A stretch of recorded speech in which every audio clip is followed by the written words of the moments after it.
మొదటి అధ్యాయము, అపోస్తుల కార్యములు మొదటి అధ్యాయము 6వ వచనం. కాబట్టి వారు కూడి వచ్చినప్పుడు, ప్రభువా ఈ కాలమందు ఇశ్రాయేలీయులకు రాజ్యమును మరలా అనుగ్రహించదవా ఆయన అడగ్గా, ఆయన కాలములను సమయములను తండ్రి తన స్వాధీనములో ఉంచుకొని ఉన్నాడు, వాటిని తెలుసుకునట మీ పని కాదు అన్నాడండి. ఈ కాలమందు ఇశ్రాయేలీయులకు రాజ్యము అనుగ్రహించదవా అని వారు అడిగినప్పుడు ఎలా అడిగింటారు, ఏ ఉద్దేశంతో అడిగింటారో చెప్పగలరా?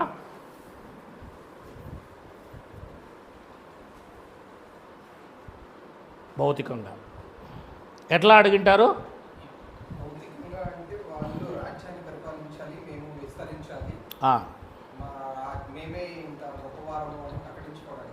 అంతే. అంటే దావీదు గారు ఎలా పరిపాలన చేశారో అలాంటి పరిపాలన, భౌతికమైన పరిపాలన.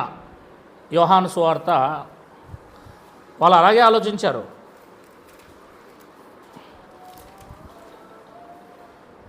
యోహాను సువార్త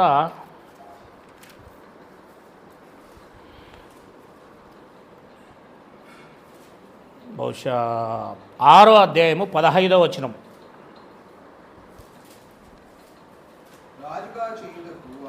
రాజుగా చేయుటకు వారు తన్ను వచ్చి బలవంతముగా పట్టుకొని పోచున్నారని యేసు ఎరిగి, చూసారమ్మా, ఇప్పుడు ఆయన రాజుగా చేయాలని, బలవంతంగా రాజుగా చేయాలని ప్రయత్నం చేశారు. ఇదే విధంగా ఇక్కడున్న శిష్యులు కూడా ఏమనుకున్నారంటే, రాజ్యం అనుగ్రహిస్తావా అంటే రాజులు అవ్వాలి అనుకుంటున్నారు వీళ్ళు. 20వ అధ్యాయము మత్తయి సువార్త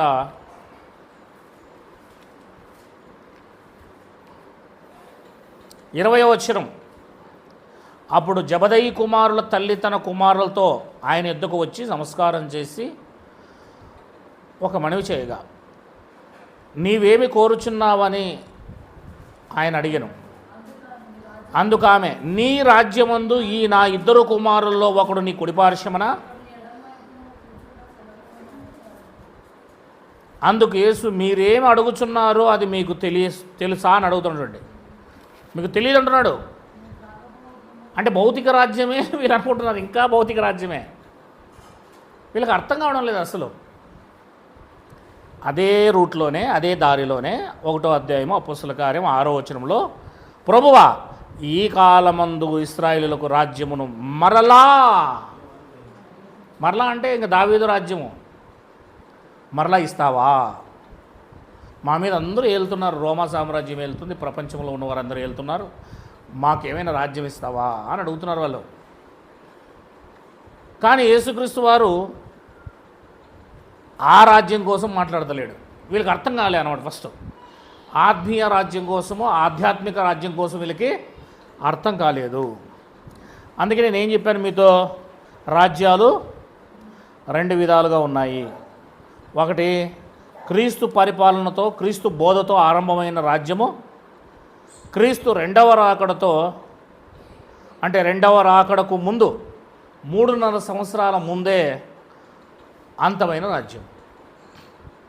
క్రీస్తు రాజ్యము, ఆ యొక్క రాజ్యము క్రీస్తు రాకడకు ముందే 3.5 సంవత్సరాల ముందే రాజ్యం సిద్ధమై, అది ఏమైపోయిందంటే బంద్ అయిపోయింది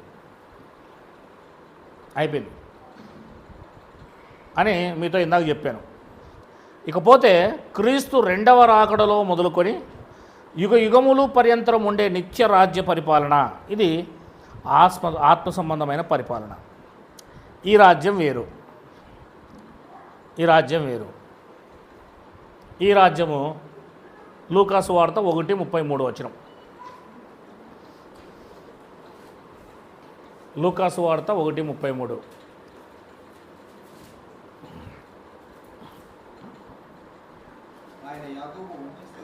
ఆయన యాకోబు వంశస్థులను అది యుగములు ఏల్తాడు. ఇది రాజ్యం వేరు. ఇది శాశ్వత కాలం ఉండే రాజ్యం. మీరు ఇందాక పాత నిబంధనలో చెప్పినప్పుడు విన్నారు కదా, శాశ్వత రాజ్యము, చిరకాల రాజ్యము, నిత్య రాజ్యము, దానికి అంతం లేదు, యుగయుగములో ఉంటుంది అని చెప్పేసి విన్నారు కదా. ఆ రాజ్యం ఎప్పుడు స్థాపింపబడుతుంది అంటే క్రీస్తు రెండవ రాకడలో స్థాపింపబడుతుంది. అంతమయ్యే రాజ్యం ఉంది, అంతం కాని రాజ్యము. అంతమయ్యే రాజ్యములో కేవలం అది 1000 ఏండ్ల రాజ్యము, రూపకలంకారంగా చెప్పబడింది. అది 40 సంవత్సరాలు మాత్రం ఉండేది. రైట్, దానికి ఇంకా అంతముందు అనడానికి ఇంకొక వచనం చూపిస్తాను. కొరింథీయులకు రాసిన మొదటి పత్రిక 15వ అధ్యాయము 24. మొదటి కొరింథీ 15:24. అటు తర్వాత ఆయన సమస్తమైన ఆధిపత్యమును, సమస్తమైన అధికారమును కొట్టివేసి తన తండ్రి అయిన దేవునికి రాజ్యము అప్పగించును. అది అంటే తండ్రి అయిన దేవునికి రాజ్యమును అప్పగించును అంటే అంతకుముందు తండ్రి అయిన దేవునికి రాజ్యం అప్పగించే దానికంటే ముందు రాజ్యం ఉండాలి కదా ఆయనకు. అది రాజ్యము అప్పగించును అంటే ఎప్పుడు అప్పగిస్తాడు? యేసు రెండవ రాకడలో, అంతే కదా. అప్పగించేది కూడా ఎప్పుడు? క్రీస్తు వారు రెండవ రాకడ వచ్చినప్పుడే కదా అప్పగించేది. 23వ వచనం చదవండి. ప్రతి వాడును తన తన వరుసలోనే బ్రతికింపబడును, ప్రథమ ఫలం క్రీస్తు, తర్వాత క్రీస్తు వచ్చినప్పుడు అంటే యేసుక్రీస్తు రెండో రాకడే కదా అది, ఆయన వారు బ్రతికింపబడుదురు. Very good.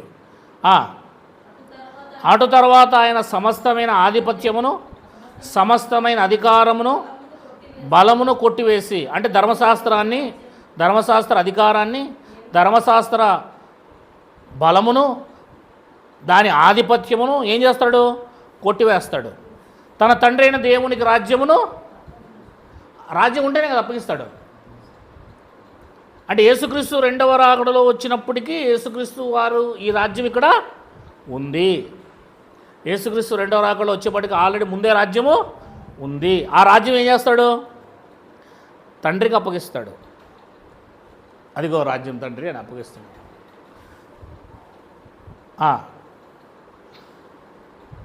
అటు తర్వాత రాజ్యమును అప్పగించును, అప్పుడు అంతం వచ్చును. దేనికి అంతం వస్తుంది? యెరూషలేమునికి, ధర్మశాస్త్రానికి, ఇశ్రాయేలీలకి, ధర్మశాస్త్ర యుగానికి అంతం వస్తుంది. అది మ్యాటర్ అక్కడ. 25. ఎందుకనగా తన శత్రువులందరినీ తన పాదపీఠములుగా ఉంచు వరకు ఆయన రాజ్య పరిపాలన, అంటే యేసుక్రీస్తు రెండవ రాకడకు ముందుగా ఆయన ఏం చేయాలి? ఇంకా రాజ్య పరిపాలన చేస్తూ ఉన్నాడు. ఈ కొరింథీ పత్రిక రాసేటప్పటికి యేసుప్రభు ఏం చేస్తున్నారు? రాజ్య పరిపాలన చేస్తూ ఉన్నాడు. మరి రాజు ఎక్కడున్నాడు? పరలోకంలో దేవుని కుడి పార్శ్వమున ఉన్నాడు. రాజ్యం ఎక్కడుంది? భూమి మీద క్రైస్తవులుగా ఆ మొదటి శతాబ్దంలో ఉంది. అక్కడ రాజు ఉన్నాడు, ఇక్కడ భూమి మీద. మరి క్రీస్తు అంటే అర్థం ఏంటి? క్రీస్తు అంటే అర్థం ఏంటి? అబ్బా, అభిషక్తులు అంటే అర్థం ఏంటి? ఏం చెప్పరు ఇంకా. దేనికోసం అభిషేకం పడ్డాడు? రాజుగా. అది మ్యాటర్. క్రీస్తు అంటే రాజు అని అర్థం. క్రీస్తు అంటే అర్థం ఏంటి? అభిషేకించబడింది దేనికోసము? రాజు అవ్వడానికి. క్రీస్తు అంటే రాజు అని అర్థం. అపోస్తుల కార్యములు 2వ అధ్యాయము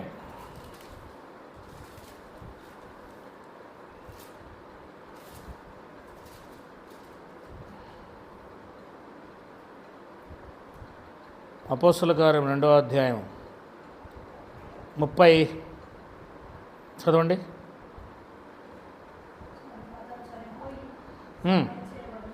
దావీదు చనిపోయి సమాధి చేయబడెను.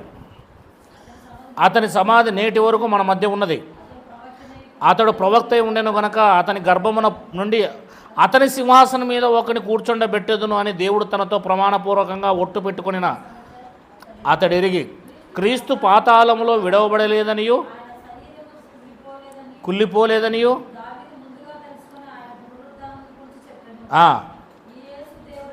అది ఈ యేసును దేవుడు లేపెను. ఈ యేసును దేవుడు లేపెను. దీనికి మేమందరము సాక్షులం కాగా ఆయన దేవుని కుడిపార్శ్వం హెచ్చింపబడి పరిశుద్ధాత్మను కూర్చిన వాగ్దానం తండ్రి వలన పొంది మీరు చూచుచూ వినుచున్న దీన్ని కుమ్మరించి ఉన్నాడు. దావీదు పరలోకమునికి ఎక్కిపోలేదు. ఎట్లా నేను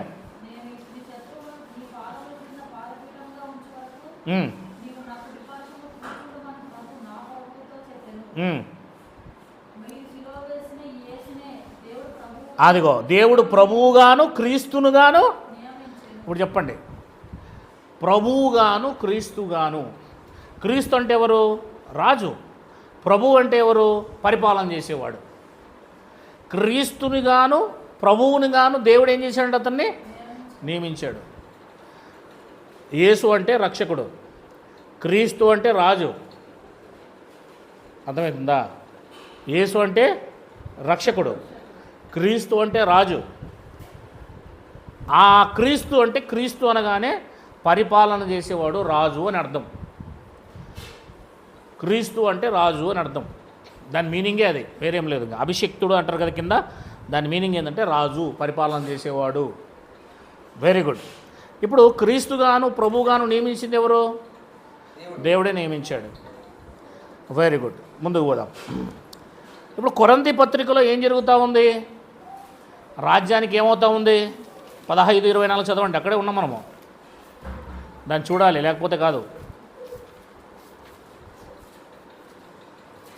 అటు తర్వాత సమస్తమైన అధికారమును, సమస్తమైన ఆధిపత్యమును, అధికారమును, బలమును కొట్టివేసి తండ్రి అయిన దేవునికి రాజ్యం అప్పగించును. అంటే రాజ్యం ఉండాలా లేదా?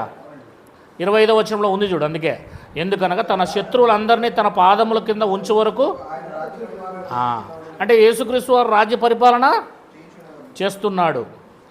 కడపడ నశింపజేయబడు శత్రువు మరణము. అంటే యేసుక్రీస్తు వారు రెండవ రాకడలో వచ్చినప్పుడు మరణానికి పుల్ స్టాప్ పడుతుంది. ఇక మరణం అనేది ఏలదు. మరణం దేనివల్ల వస్తుంది? ధర్మశాస్త్రం వల్ల వస్తుంది. ఆ ధర్మశాస్త్రానికి ఏం చేయాలి? పుల్ స్టాప్ పడాలి. మరణం దానివల్లే కదా వస్తుంది. చూడండి 53వ వచనం. క్షయమైన ఈ శరీరము అక్షయతను ధరించుకోవలసి ఉన్నది, మత్స్యమైన ఈ శరీరము అమత్స్యతను ధరించుకోవలసి ఉన్నది. ఈ క్షయమైన అక్షయతను ధరించుకున్నప్పుడు, ఈ మత్స్యమైన అమత్స్యతను ధరించుకున్నప్పుడు విజయమందు మరణం రింగివేయబడునని వ్రాయబడిన మాట వాక్యము నెరవేరును. ఓ మరణమా, నీ ముళ్ళు ఎక్కడా? లేదా నీ విజయం ఎక్కడా? ఓ మరణమా, నీ ముళ్ళు ఎక్కడా? మరణపు ముళ్ళు పాపము, పాపానికి ఉన్న బలము ఆ ధర్మశాస్త్రాన్ని కొట్టేస్తే పాపం ఉండదు, మరణం ఉండదు. అందుకోసం యేసుక్రీస్తు వారు రెండవ రాకడలో రావాలి. రానంత వరకు ధర్మశాస్త్రం కొట్టివేయబడదు, పాపము కొట్టివేయబడదు. ఆయన రాకడ అవసరం. ఒకవేళ ఇప్పటి వరకు రాలేదు అంటే పాపం ఉంది, మరణం ఇంకా ఏలుతుంది. అంటే ఏ ఒక్కడు కూడా చనిపోతే పరలోకానికి వెళ్ళడు. లేదా ధర్మశాస్త్రం పోగలేదు, ఇంకా ఉంది, ధర్మశాస్త్రం నడుస్తుంది అనమాట. చూసారా అన్ని ప్రశ్నలు వస్తాయి ఇక్కడ మనం. కనుక మనం ఆలోచిస్తున్నాం, యేసుక్రీస్తు రాజ్యము ఉన్నట్టు కనబడుతుంది. ఆ తర్వాత దాన్ని ఎవరికో అప్పగిస్తున్నట్లు, యేసుక్రీస్తు రెండో రాకడలో దాన్ని తండ్రికి అప్పగిస్తున్నట్టు కనబడుతుంది. ఆ తండ్రికి అప్పగించే రాజ్యమే యుగ యుగములు ఏలే రాజ్యం.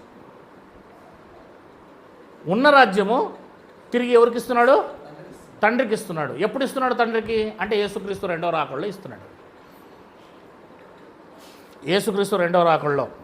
లూకా సువార్త 19వ అధ్యాయము ఒక ఉపమానం చెప్తాడు అక్కడ, యేసుక్రీస్తు యొక్క రాజ్యం కోసం. 11వ వచనం. వారు ఈ మాటలు వినుచుండగా తాను యెరూషలేమునకు సమీపమున ఉండుట వలన దేవుని రాజ్యం వెంటనే అగుపడునని వారు తరంచుట వలన ఆయన మరి ఒక ఉపమానం వారితో చెప్పాను. అంటే ఇంకా రాజ్యం రాలేదన్నట్టుగా వెంటనే అగుపడునని, వెంటనే వస్తుందేమోనని అనుకుంటున్నారు అక్కడ ఉన్న వాళ్ళ శిష్యులంతా. రాజకుమారుడొకడు రాజ్యము సంపాదించుకుని మరలా రావాలనే దూరదేశమునకు ప్రయాణమై, అది అంటే ఇప్పుడు రాజకుమారుడు రాజ్యం సంపాదించుకుని మరలా రావాలని, ఇది రెండో రాకడ కనబడుతుంది కదా ఇక్కడ. అంటే రాజకుమారుడు ఏం చేస్తున్నాడు? రాజ్యం సంపాదించుకుంటున్నాడు, మరలా వస్తాడు. కనబడుతుందా మనకి? వచ్చిన తర్వాత ఆయన అందరినీ లెక్కడుగుతాడు. లెక్కడిగిన తర్వాత 22వ వచనం. అందుకతడు చెడ్డదాసుడా, నీ నోటి మాటను బట్టి నీకు తీర్పు తీర్చుదును. నేను పెట్టిన దానిని ఎత్తువాడును, విత్తిన దానిని కోయివాడునైన కఠినుడని నీకు తెలిసి ఉండగా నీవెందుకు నా సొమ్ము సహకారుల యొద్ద ఉంచలేదు? అట్లు చేసి ఉండినడల నేను వచ్చి వడ్డీతో దాన్ని వచ్చి అనే మాట రెండవ రాకడకు సంబంధించింది.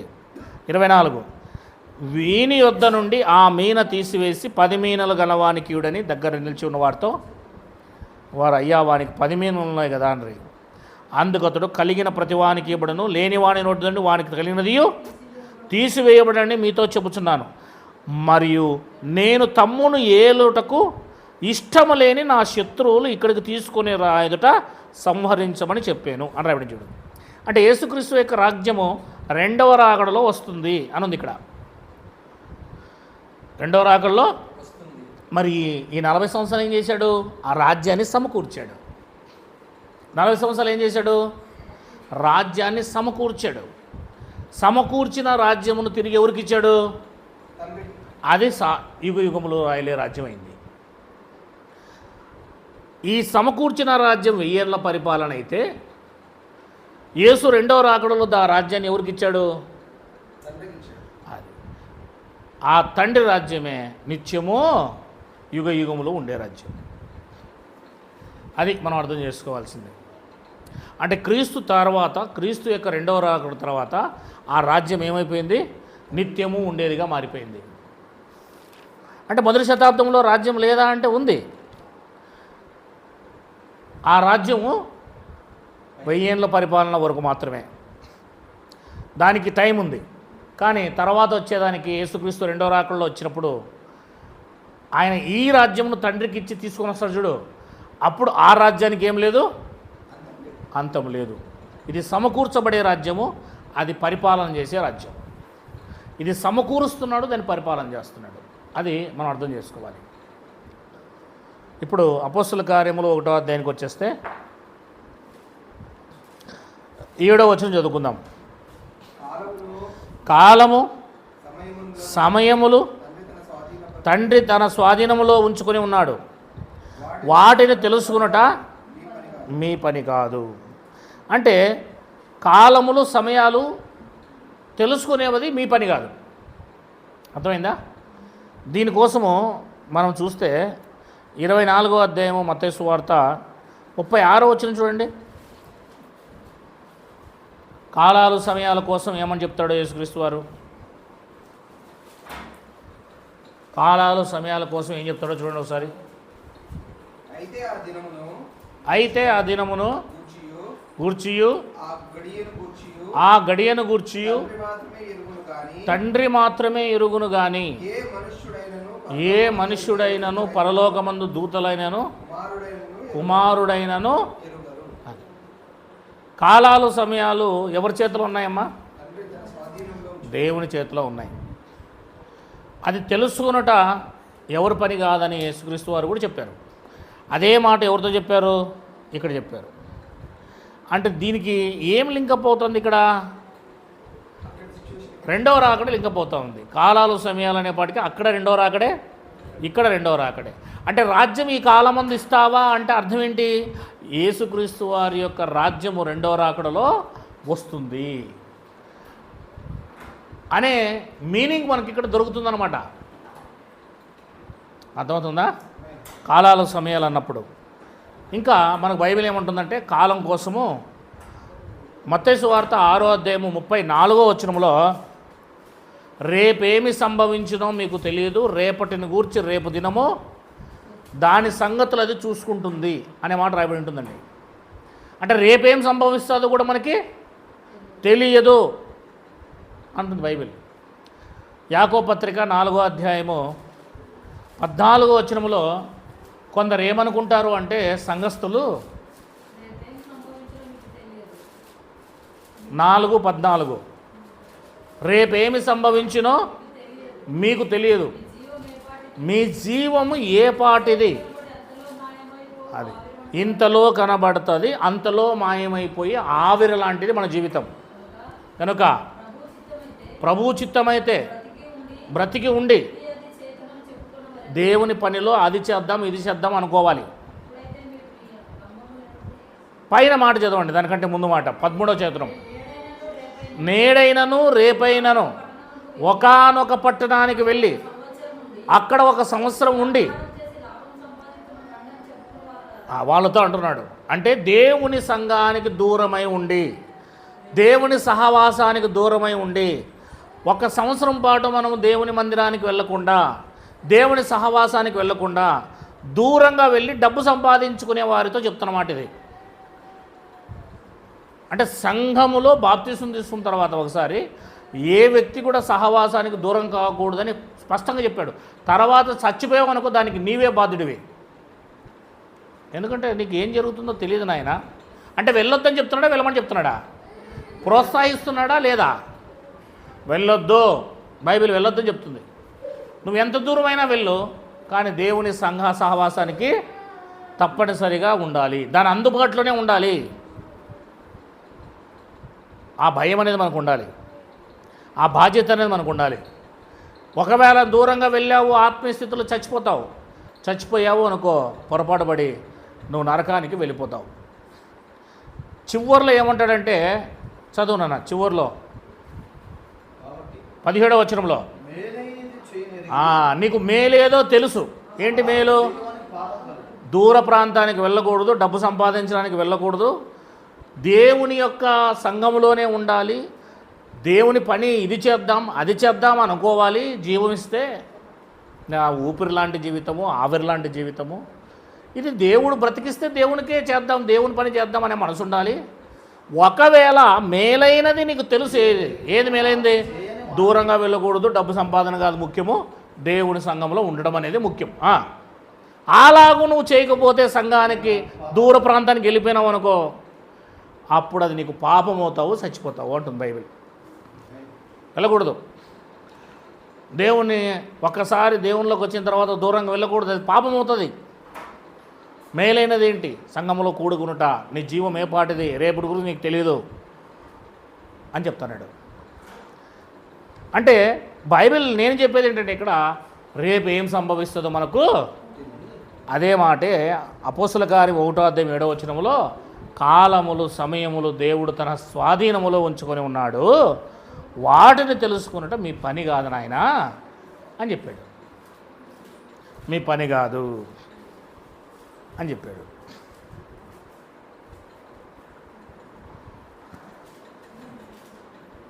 మరి కాలాలు సమయాలు వీళ్ళకి ఎలా తెలుస్తాయి?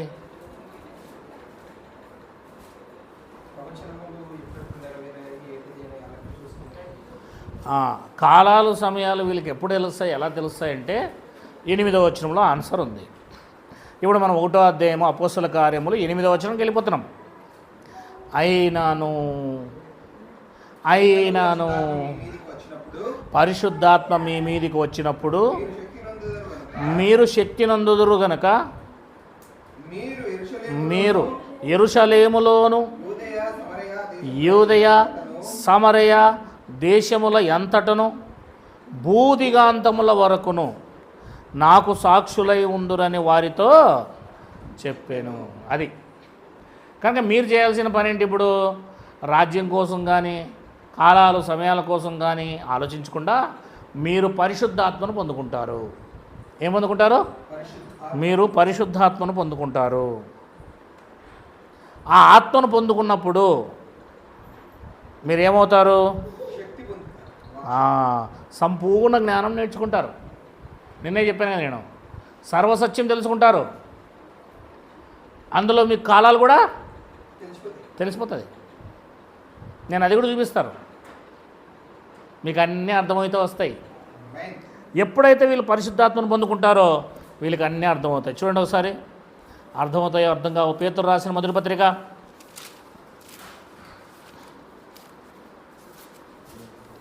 1వ అధ్యాయము 10వ వచనం, మీకు కలుగు ఆ కృపను గూర్చి ప్రవచించిన ప్రవక్తలు ఈ రక్షణ గూర్చి పరిశీలించుచు తమ యందున్న క్రీస్తు విషయమైన శ్రమలను గూర్చి వాటి తర్వాత కలుగు మహిమను గూర్చి ముందుగా సాక్ష్యం ఇచ్చినప్పుడు ఆ ఆత్మ ఏ కాలములను ఎట్టి కాలములను సూచించుచూ వచ్చెనో దాన్ని విచారించి పరిశోధించిరి అని రాబడించండి. అంటే పరిశుద్ధాత్మను పొందుకున్న వారు కాలాలను గుర్తెరుగా అవకాశం కనబడుతుంది. 4వ అధ్యాయం అదే పేతురు రాసిన పత్రిక 12వ వచనం, 7వ వచనం చదవము. 7వ వచనం, అయితే అన్నిటికీ అంతము సమీపమై ఉన్నదని. అంటే వీళ్ళకి అర్థమైందా? అన్నిటికీ అంతం సమీపమై ఉందని వీళ్ళకి అర్థమవుతుందా లేదా? అంటే కాలం కొంచెమే ఉందని అర్థమవుతుందా లేదా? అంటే కాలాలు గుర్తెరుగుతున్నారా? చెప్పేది మీకు అర్థమైంది? మీకు కాలాలు గుర్తెరుగుతున్నారా లేదా వీళ్ళు? హెబ్రీ పత్రిక 10వ అధ్యాయము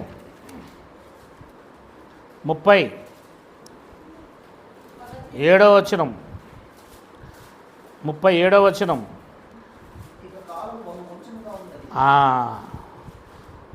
వచ్చుచున్నవాడు ఆలస్యం చేయక మరి ఎవరికి తెలియదు అన్నాడు?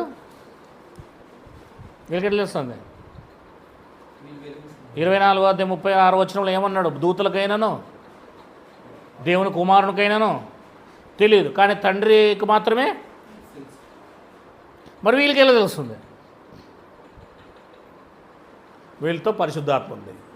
పరిశుద్ధాత్మకు అన్నీ తెలుస్తాయా? పరిశుద్ధాత్మ కలిగిన వాళ్ళకి అన్నీ తెలుస్తాయా? ఇప్పుడు చెప్పండి, పరిశుద్ధాత్మకు అన్నీ తెలుసా? తెలుసు. ఎందుకు తెలియదు?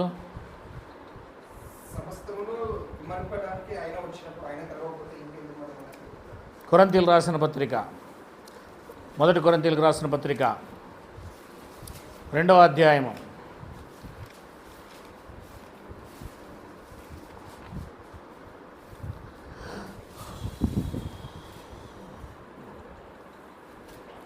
12వ వచనము,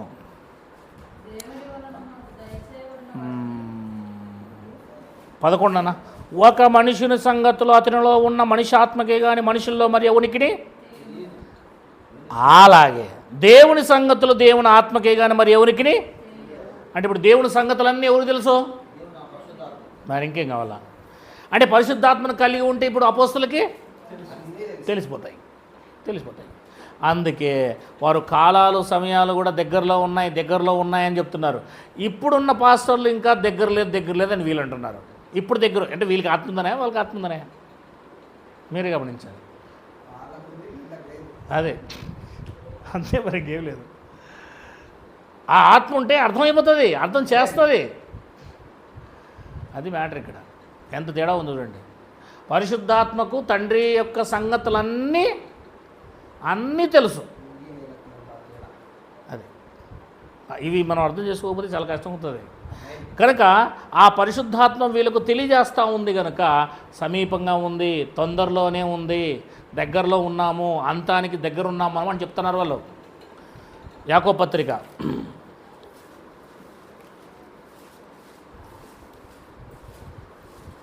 5వ అధ్యాయం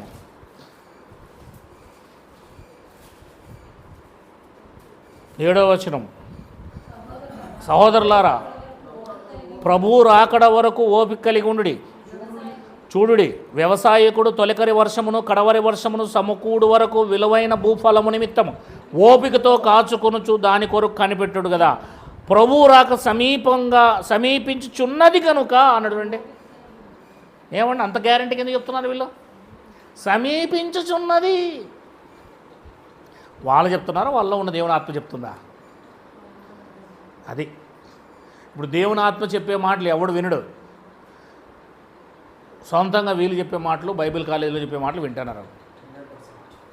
కనుక దేవుని ఆత్మ చెబుతుంది, యాకోబులో ఉండి సమీపంగా ఉన్నది. కాలాలు గుర్తెరుగుతున్నారు వాళ్ళు.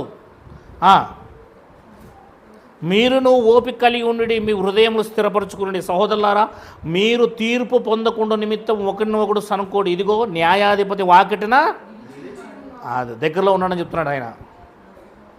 దగ్గరలో ఉన్నాడు ఆయన. వీళ్ళందరూ ఇలా చెప్పగలుగుతుంటే దేవుని యొక్క కాలాలు సమయాలు వీళ్ళు గుర్తెరుగుతున్నారు. గుర్తెరిగి దేనికోసం ఎదురు చూస్తున్నారు? యేసు రాజ్యం కోసం, నిత్యము ఉండే రాజ్యం కోసం. ఇప్పుడు వీళ్ళంతా ఎక్కడికి పోవాలా కట్టకట్టుకొని వీళ్ళు ఈ రాజ్యాన్ని ఏం చేస్తాడు దేవుడు రెండో రాకడలో యేసుక్రీస్తు వారు తండ్రికి అప్పగిస్తాడు. అది యుగ యుగములు ఉండే రాజ్యం, ఆత్మల రాజ్యం. మొదటి శతాబ్దంలో కూడా వాళ్ళు ఆత్మీయంగానే రాజ్యం చేస్తున్నారు. అది 1000 ఏళ్ల పరిపాలన, దానికి ఎండ్ ఉంది.